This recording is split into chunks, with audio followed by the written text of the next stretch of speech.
it's me, Vansa, and I'm a sister. So ngayon, ko lang, kita na ng school supplies natin. So mag-riddle ulit ako kasi mayroon na akong gagamitin na pag-end. Ito, yung mga bago kong nilagay. So, ito yung bag. Mayroon siyang ito. Pero mas maraming pocket dito. And ito. So, and meron din dito siya. Ay, meron pa pala dito. Hindi ko natanggal. Bawal tignan. Dito nagsisimula. Dalawang packet. O, diba?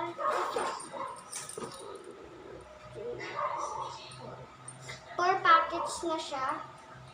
4, 5, 6, 7, 8 packets na pala. So, una start tayo dito, sa nakabukas. So, hindi makakalimutan ang ating alcohol. Kasi baka may mga germs sa upuan. Hindi makakalimutan ang pantanggal ng kati-kati. Yung lamok. Pag ginagad ka ng lamok. Wala na, malamang. Pero, nilagyan na ito lang. And, ito. Araw-araw. And, hindi makakalimutan ang ating supply. Dito siya. Ayan. Next is, itong ginawa namin. Ayan.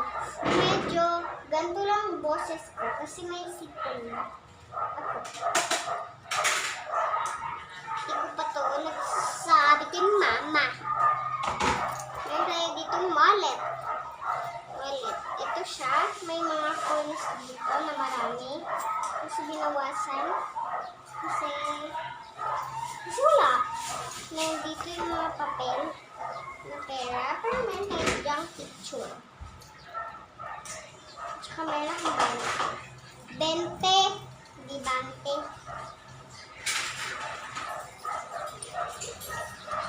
Tapos, meron ako, ito yung assignment namin eh. Nagawa daw ng ganito. So, plan siya yung napili ko. Kasi, iba ko sa'yo. Akala ka sa buhay mo.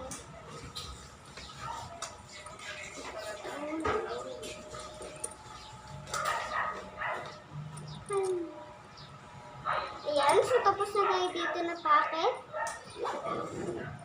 So, next is dito, sa dalawang packet dito sa corn. Kain kayo? Yes! And meron tayo dito sunglasses. Lalagay natin siya dito. Para pag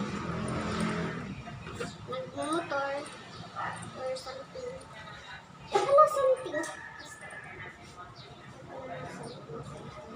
Ay, huwag na lang.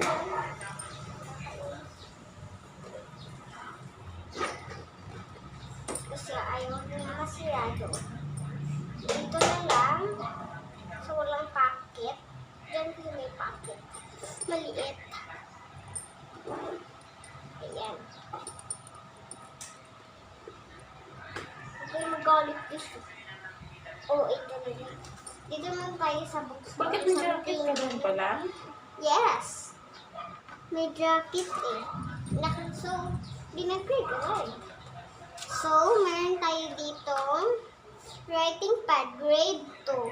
Pero guys, grade 1 pa lang ako. Ito lang yung pinaano na teacher.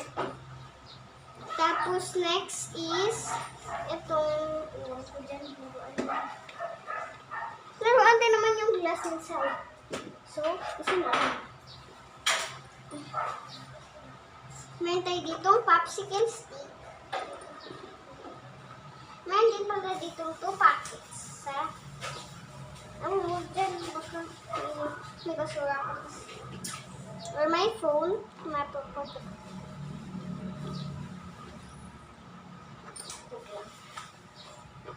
Ayan! Ito. Pencil case ko. Makuha lang yung flashes ko. Basta nabubuluhan ako. So, dito naman tayo sa notebook. Next notebook.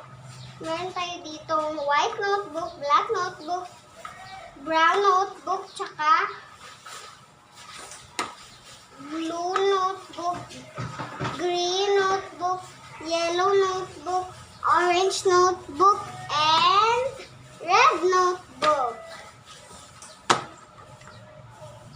Hindi ko ito muna itatago. Yung white, tapos yellow, tsaka itong kabansa. At tsaka itong orange notebook. Kasi din kami nagsulat eh. Papakita ko din to sa vlog na to. Malam. Hayaan ko naman kayo. Ito yung main tag ko. Ilalagay ko lang sa diyan sa isa. Yung ilalagay ko sa mga basura namin. May basurahan naman sa amin, pero yung dapat lang itapon doon ay yung balat, yung mga basura na kunyari kumain ka ng biscuit tapos may plastic siya, yun. Meron din tayong whiteboard marker. Ay, ano ba yung whiteboard na? Tapos na tayo dyan. And, ayan, tapos na. So, next is papakita ko naman sa inyo yung mga ginawa namin. And I bring mommy some perfect score. Di ba, teacher? Kahit i-chat mo pa si teacher, mami, wala akong mali. Ito muna sa makabansa. Makabansa ba ito? Oo. Kasi kulay green. Ay, ito. Ang bawat isa sa atin ay walang hilig o gusto. Tama ba yun? Sad face, sagot, di ba? Magkakaiba tayo ng gusto o hilig. Smile face pag tama yung sagot. Ano yung basic sagot mo? Ako dito. Sa number 2 na tayo. Sa number 3 ay kailangan natin paunlarin pa ang ating mga kakayahan. Tamang sagot ay smile. Number 4, ang profesyon ay tumutukoy sa trabaho o nais mong gawin paglaki. Ang tamang sagot ay smile. Igalang natin ang hilig o gusto ng bawat isa. Tama ba yun? Ano kaya yung tamang sagot? Siyempre, anong tamang sagot? Diba smile? Perfect din kayo guys. Kung may kung 5 basta. Dito naman tayo sa reading and literacy. Kalimutan ko na, di ko nabasa. So yan, hindi ko nabasa sa isa. Ayan.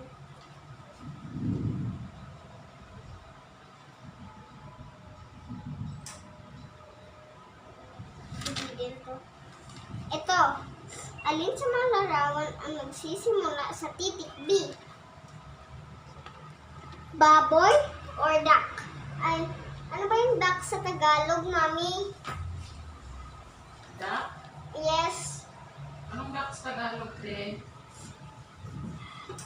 Basta, yung tamang sagot ay Duck sa Tagalog? Oo. Ano? Iki. Ha? Pato. Pato? Ayun sa mga larawan ang nagsisimula sa titik B. Baboy or sisiw?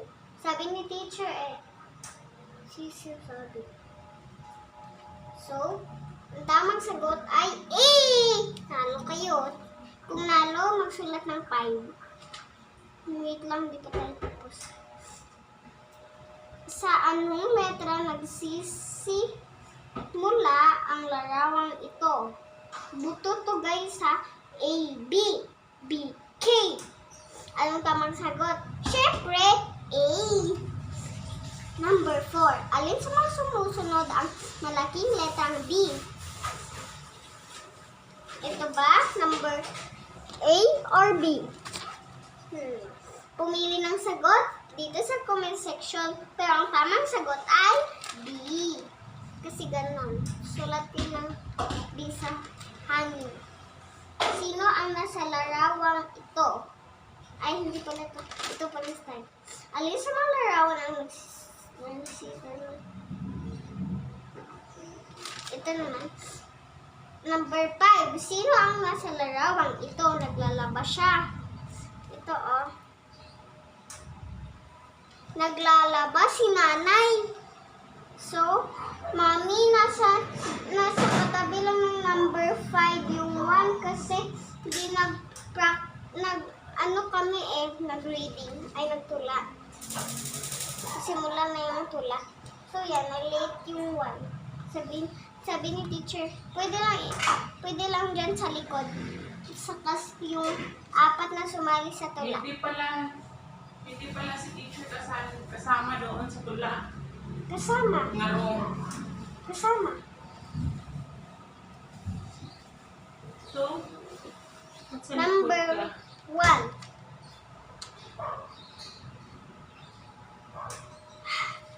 Mami, I mean sa pagsulat, kaya katabi ng number 5 yung 1 nasa ilalim niya.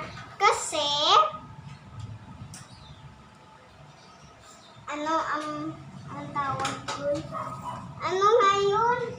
Kasi, na-late kami, sabi ni teacher, kunin ang orange notebook. Kinuha ko muna bago kami umalis. Kasi nagtutula na kami.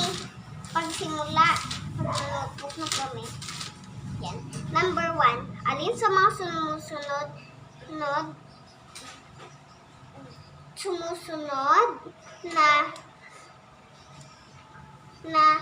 simbolo ang ibig sabihin ay bawal manghuli ng mga paru-paro.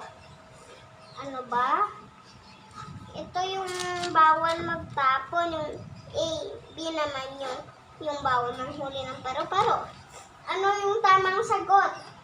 Ano yung sagot niyo? Comment down below. So yung tamang sagot ay B!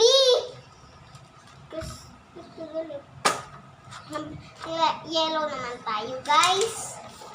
Ano, guys? Perfect ako lahat, no? Ano to? Sa ano to? Mathematics.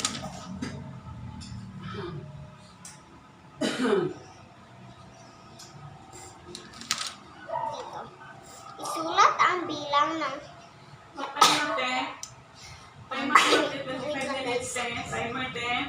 Wait lang, guys. Isulat ang bilang na higit ng isa sa ibinigay na numero. Ang higit ay dadagdagan siya ng isa. So, anong susunod ng 9? Anong sagot?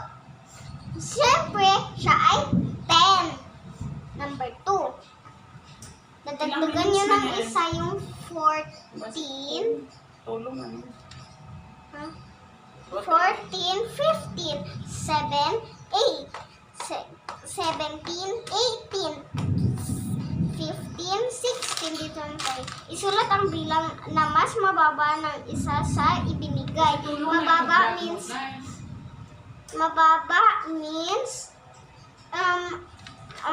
babawasan niyo siya ng isa. Wait lang, Mami. 7, 8, 13, 14, 11, 12, 15, 16, 17. Oh. And nagsulat lang kami dito sa writing notebook ng I. So, bye guys! Tuwa ba kayo? Meron akong perfect score. Ikaw, Mami.